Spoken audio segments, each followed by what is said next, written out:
By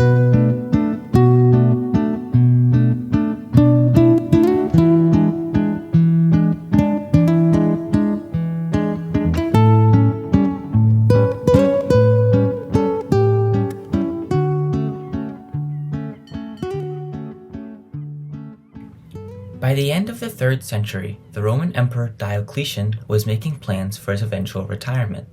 Wanting to be close to home, he ordered for the construction of a large fortified palace just 5 kilometers south of his hometown, Salona. Upon its completion, the Roman Emperor moved to his new palace, bringing with him a sizable number of Roman settlers, creating the town of Spalato around his palace. But the true center of Roman Dalmatia was in the emperor's hometown Salona, a city that at its peak boasted an impressive 80,000 people, and also served as the region's administrative center. After centuries of peace in the empire, the Romans of Dalmatia heard rumors of a new tribe across the Danube. So, the ever-curious Romans went exploring across the Danube River, which at the time formed the Roman frontier. Upon crossing the river, they found a group of tribes inhabiting the area. Those tribes, who we now call the Avars and the Slavs, were not expecting such an organized force to live on the southern side of the river. Due to their surprise, the Slavs and Avars were unarmed and defenseless. The Romans, seeing the opportunity, raided them for treasure and prisoners, then returned to their homes in Dalmatia.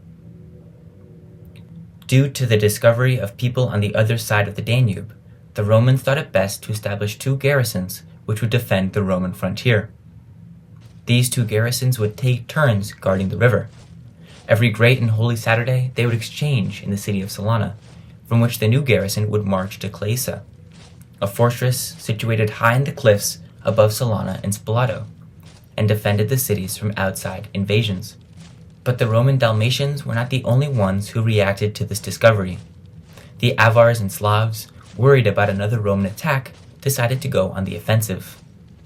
So, the next year, as the 2nd garrison passed through the fortress of Claisa and proceeded forth, marching along the wooded path to the Danube River, the Avars and Slavs were laying in ambush. Sitting in the dense forest, the 2 tribes waited for the Romans to approach. When they did, the Avars and the Slavs released a storm of arrows, killing the garrison before they could blink. Upon defeating the Romans, the barbarians donned the armor and insignia of the Roman soldiers and marched towards Claisa, the mountain fortress. The men in the fort, seeing only the Roman insignia, let the invading soldiers through.